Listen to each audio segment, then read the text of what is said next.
Assalamualaikum warahmatullahi wabarakatuh. Waalaikumsalam warahmatullahi wabarakatuh.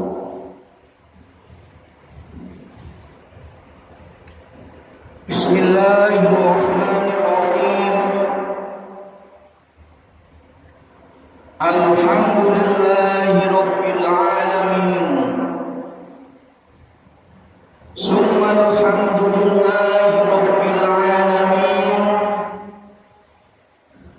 Wal 'aqibatu lil muttaqin. Wa la udwana illa 'alal zalimin. Allahumma sholli wa sallim ala sayyidina wa maulana Muhammad wa ala alihi wa sahbihi ajma'in, amma ba'du.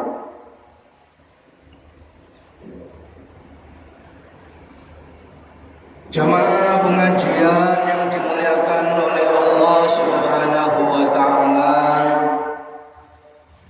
para bapak, para ibu, umat Islam sedaya mawon, muga-muga diparingi rezeki kalian Allah Subhanahu wa taala, diparingi kesehatan kalian Allah Subhanahu wa taala, ditambahi nikmat uripipun kalian Allah Subhanahu wa taala. Oleh karena itu, monggo sami-sami muji syukur, bersyukur kepada Allah Subhanahu wa taala. Kalian maos alhamdulillahi rabbil alamin. Segala puji bagi Allah yang menguasai alam dan isinya. Kula lan panjenengan sami termasuk isine alam dunya niki sampai akhirat nanti. Kewan, tumbuh-tumbuhan, binatang, semua yang ada di dunia ini termasuk isi daripada dunia ini. Semuanya adalah milik Allah dan akan kembali kepada Allah. Bersyukur adalah salah satu cara untuk berterima kasih kepada Allah. Mensyukuri apa yang telah kita punya, mensyukuri apa yang telah kita miliki. Semua yang ada di dunia ini semuanya milik Allah dan akan kembali kepada Allah, termasuk kula lan panjenengan sami.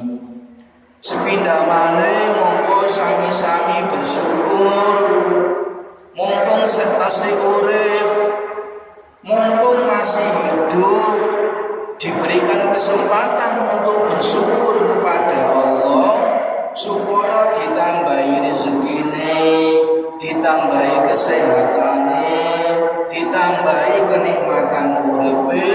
Amin ya rabbal alamin. Sidna Nabi, Sidna Nabi, Sidna Nabi,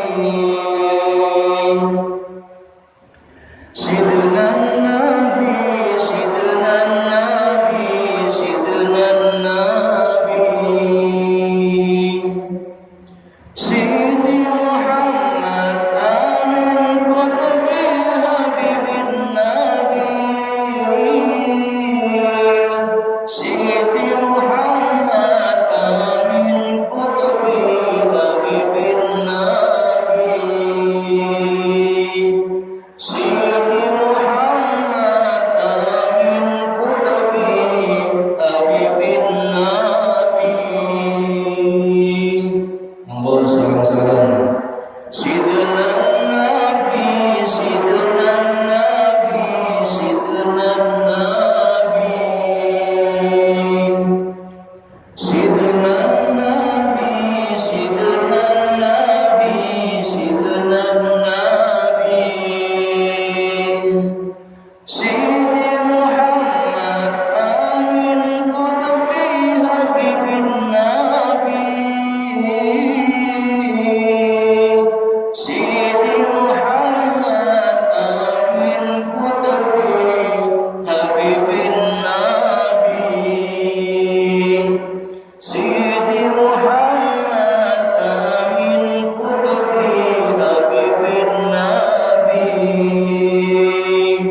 Amin. Mudah hidupnya, lancar rezekinya, lunas hutangnya.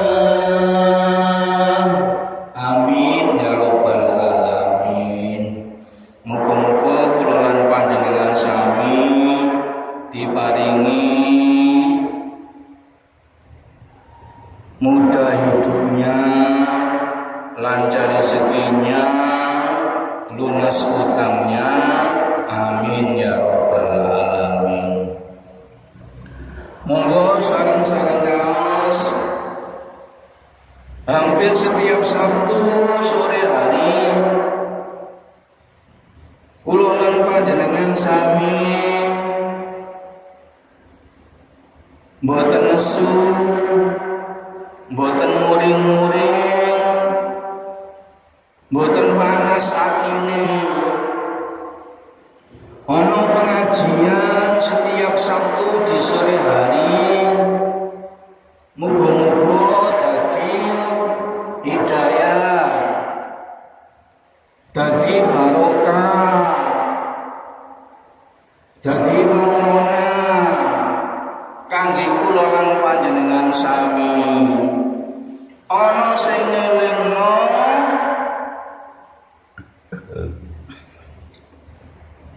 ana sing memberikan pencerahan pengajian, menunjukkan jalan-jalan Allah tentang agama Islam, tentang iman, tentang akhirat, tentang pendalaman agama Islam. Hampir setiap sore kula lan panjenengan sami di Sabtu sore kula lan panjenengan sami secara tidak langsung mendengarkan pengajian. Mudah-mudahan diberkahi Allah Subhanahu wa ta'ala. Kurang 2 minggu lagi, kira-kira lebih kurangnya 2 minggu, kita akan merayakan Hari Raya Idul Kurban. Yang mampu, yang kuat, yang kaya, semua umat Islam menikmati Hari Raya Idul Fitri, Idul Kurban, Hari Raya Kurban. Semua umat Islam menikmati Hari Raya Idul Adha atau Idul Kurban. Tidak hanya orang miskin atau tidak punya yang menikmati dagingnya, yang menikmati kurbannya. Semua umat Islam berhak menikmati Idul Kurban atau Hari Raya Kurban. Kalau fokusnya pada daging kurban, tidak hanya diperuntukkan bagi rakyat yang tidak punya atau rakyat miskin. Semua umat Islam berhak menikmati daging kurban. Tidak hanya khusus bagi orang yang miskin atau tidak punya. Yang kaya juga menikmati, yang miskin dan tidak punya juga menikmati daging kurban. Asal usulnya kurban Idul Adha,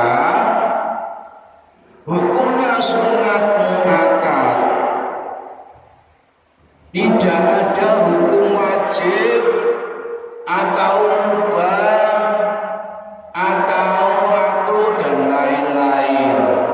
Aslinya, asal usulnya, asli adalah hukumnya sunat muakkad, sunat yang dipentingkan, sunat yang diutamakan.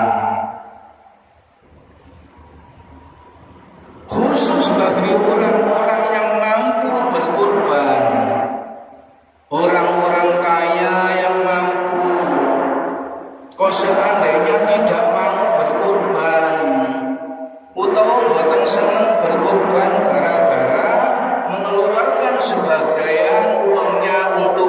membeli sapi, untuk membeli hewan kurban.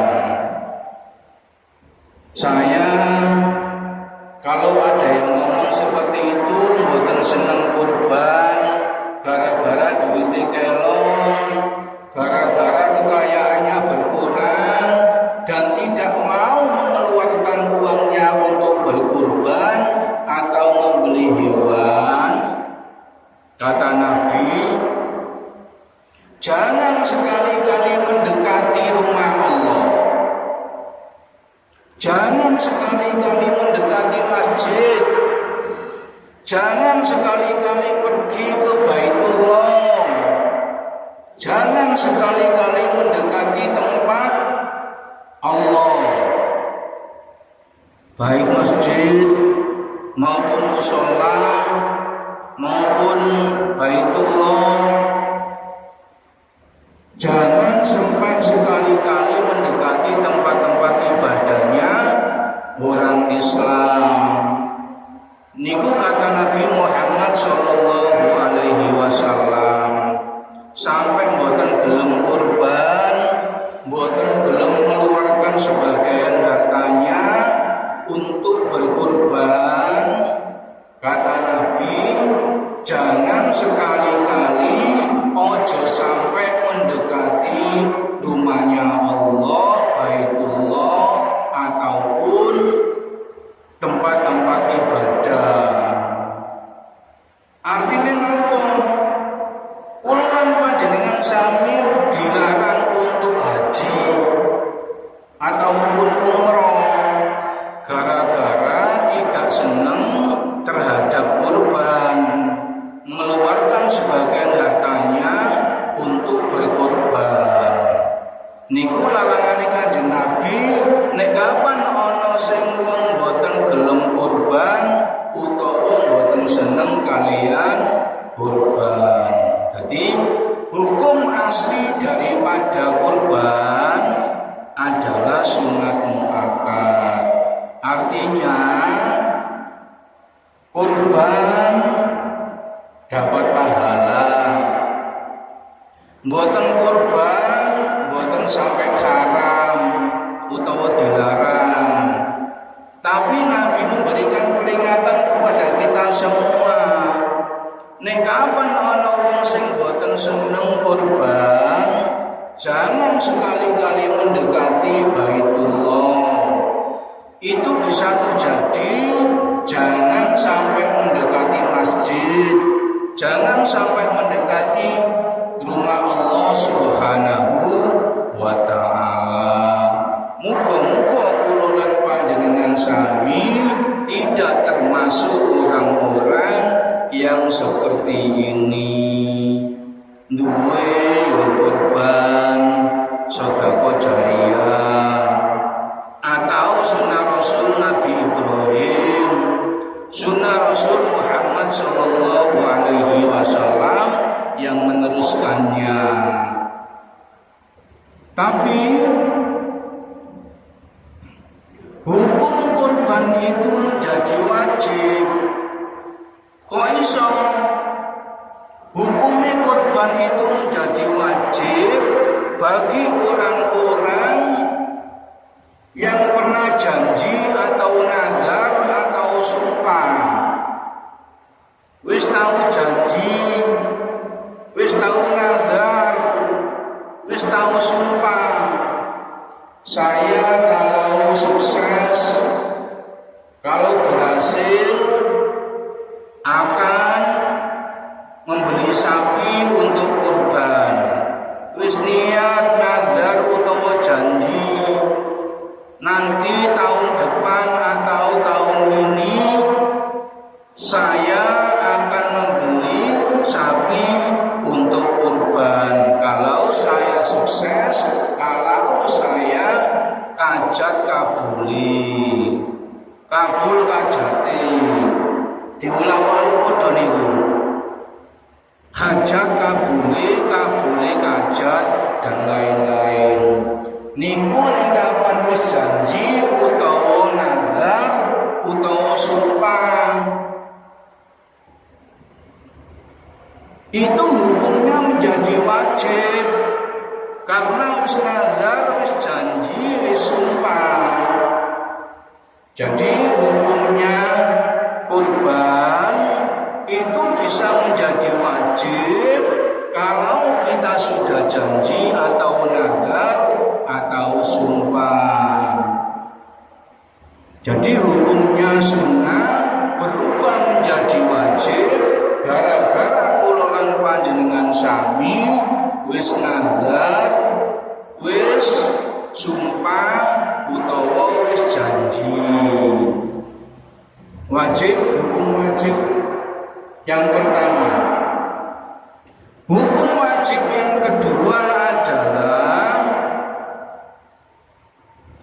bagi keturunan Nabi Muhammad sallallahu alaihi wasallam, Ahlul Bait, zuriyahnya Nabi Muhammad sallallahu alaihi wasallam, menurut Imam Maliki dan Hanafi itu dihukumi wajib untuk kurban, berkurban, mau pakai unta, mau pakai kambing,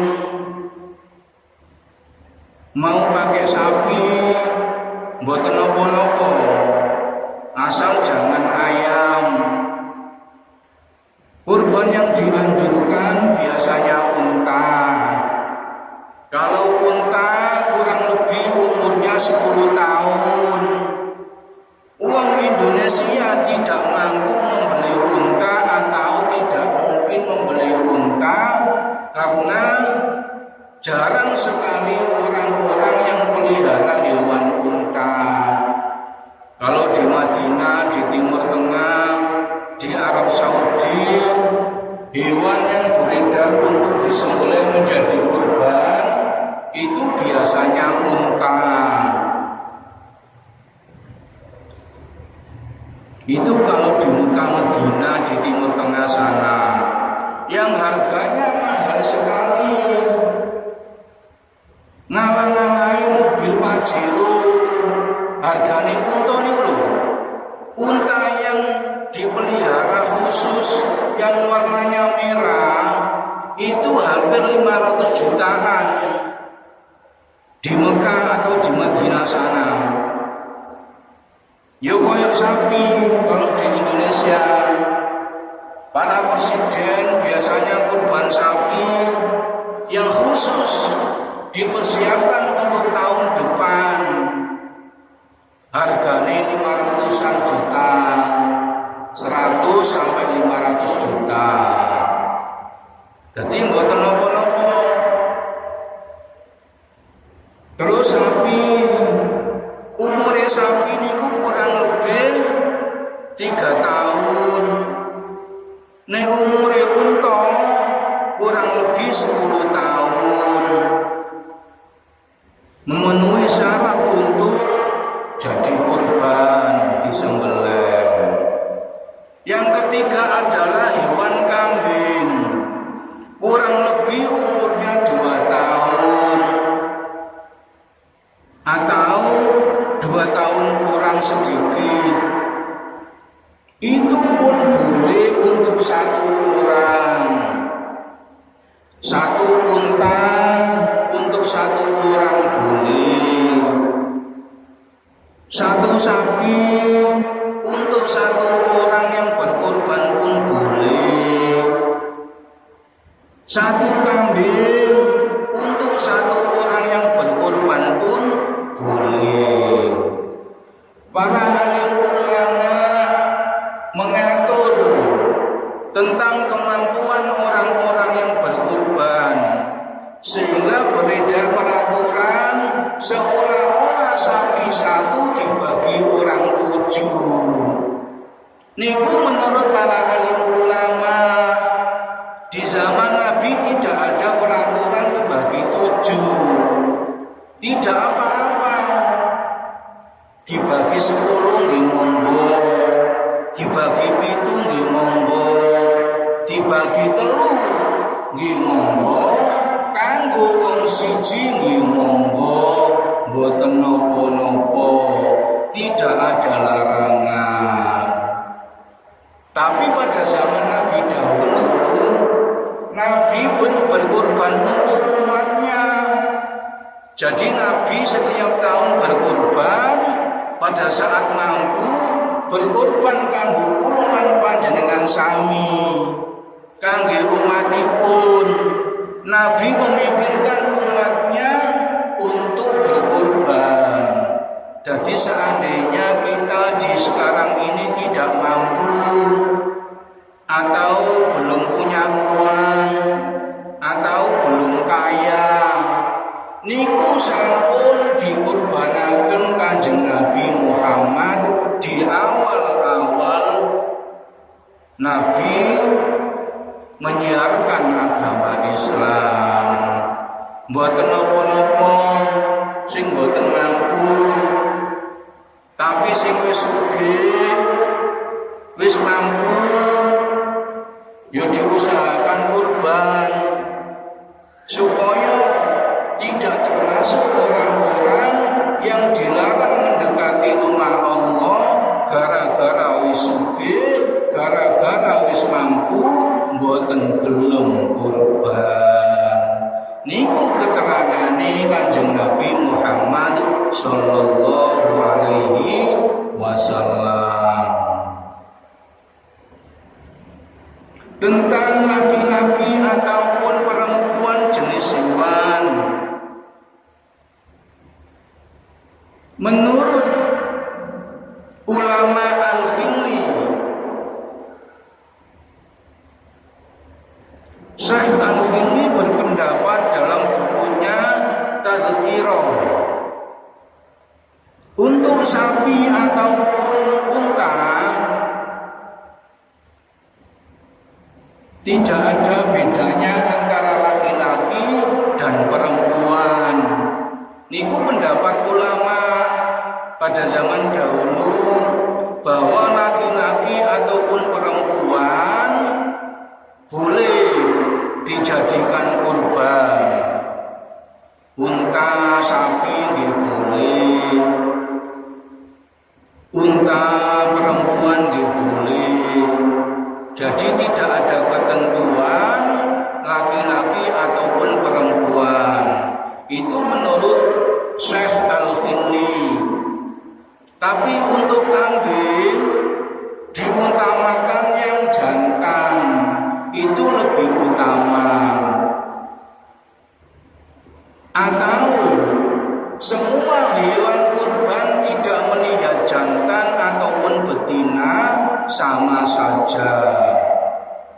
Tidak ada ketentuan atau pendapat yang jelas harus laki-laki ataupun harus perempuan. Semua binatang yang memenuhi syarat sehat, tidak berpenyakit, tidak sakit, umurnya cukup. Kalau unta 10 tahun, kalau sapi 3 tahun, kalau kambing 2 tahun, itu boleh dijadikan hewan kurban. Sama saja, tidak ada ketentuan yang jelas harus laki-laki ataupun perempuan. Karena hukum kurban itu sunat muakkad, bukan wajib, bukan kayak sholat fardu, bukan kayak zakat.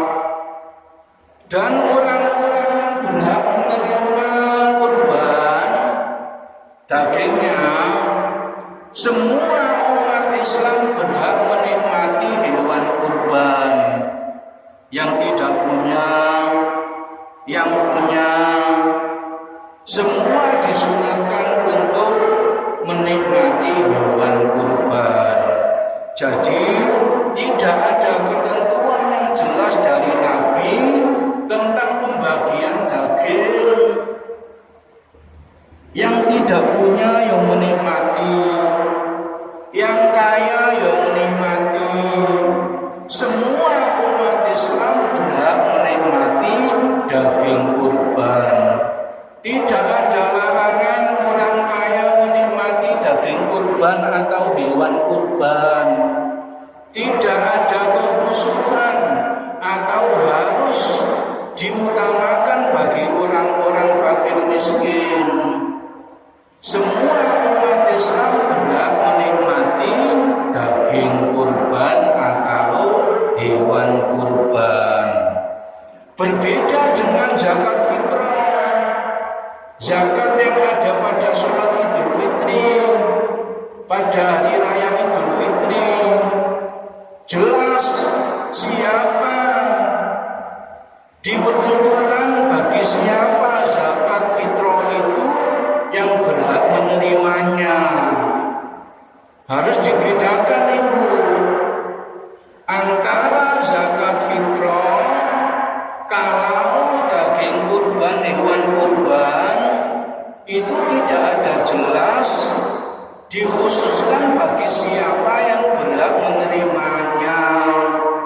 Tapi kalau Idul Fitri yang berhak menerima zakat itu ada 9 golongan. Jadi hukumnya jelas. Siapa yang berhak menerimanya itu jelas kalau dibandingkan dengan Idul Kurban. Jadi untuk Idul Kurban tidak ada hukum yang jelas siapakah yang berhak menikmati atau mendapatkan daging hewan Idul Kurban. Jadi sangat berbeda sekali. Kalau Idul Kurban semua berhak menikmati, semua umat Islam berhak menikmati hewan kurban. Tapi kalau zakat fitrah, Idul Fitri, yang berhak menikmati atau mendapatkan zakat fitrah adalah 9 golongan asnaf, 9 atau 8 ini, termasuk fakir, miskin, amil, mu'alaf, gharim, riqab, ibnu sabil, fisabilillah. Fakir, miskin, amil, mu'alaf, gharim, ibnu sabil, fisabilillah. Itu yang berhak menikmati atau mendapatkan zakat fitrah. Kalau Idul Kurban, yang berhak menikmati hewan kurban adalah semua umat Islam berhak merayakan atau menikmati hewan kurban. Tidak ada ketentuan yang khusus seperti yang ada dalam zakat fitrah. Kalau itu dibandingkan atau diumpamakan seperti zakat fitrah. Dados kula lan panjenengan sami berhak menikmati daging kurban, tidak pandang yang kaya, tidak pandang yang miskin. Bahkan pada awal-awalnya sejarah tentang kurban, pada saat Nabi Ismail diperintahkan oleh Allah untuk disembelih Nabi Ibrahim, itu bukan persoalan daging kurban yang diangkat, bukan menjadi topik utama. Pembagian daging itu hampir tidak ada. Coba cari pendapat kemanakah daging kambing setelah disembelih oleh Nabi Ibrahim menggantikan posisi Ismail, Nabi Ismail. Itu tidak ada pendapat yang mengatakan membagi daging kambing ketika Nabi Ismail mau disembelih Nabi Ibrahim. Hampir tidak ada pembagian daging. Dan cari kemanakah kambing itu setelah disembelih oleh Nabi Ibrahim menggantikan posisi Nabi Ibrahim. Kemana kambingnya itu? Tidak ada pembagian yang jelas pada zaman itu. Mungkin masih jarang manusia atau jarang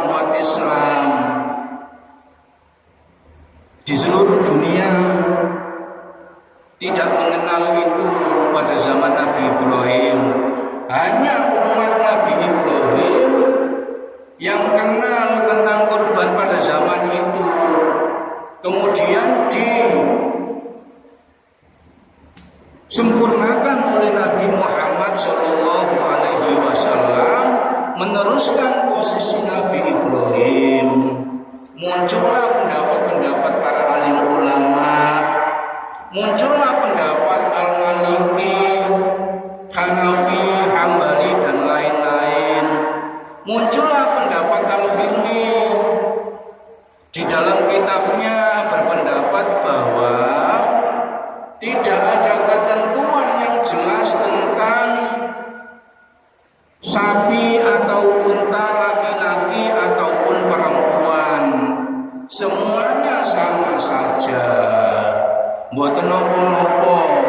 Saumpamane jenengan kurban pakai unta, pakai sapi betina. Malah ini ada pendapat yang mengatakan bahwa sapi betina itu lebih utama. Niki pendapatnya para alim ulama.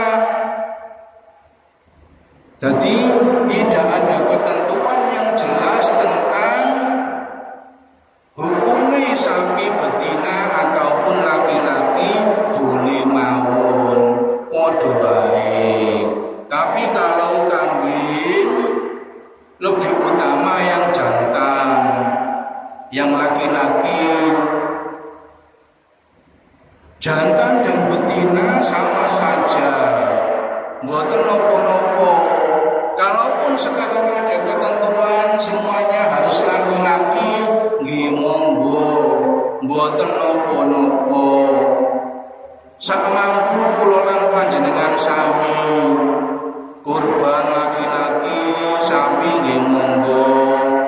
Kurban unta lanang nggih monggo. Kurban kambing jantan lebih utama. Kalaupun tidak jantan atau perempuan nggih monggo. Tidak ada ketentuan yang jelas harus laki-laki. Wong asal hukumnya sunat.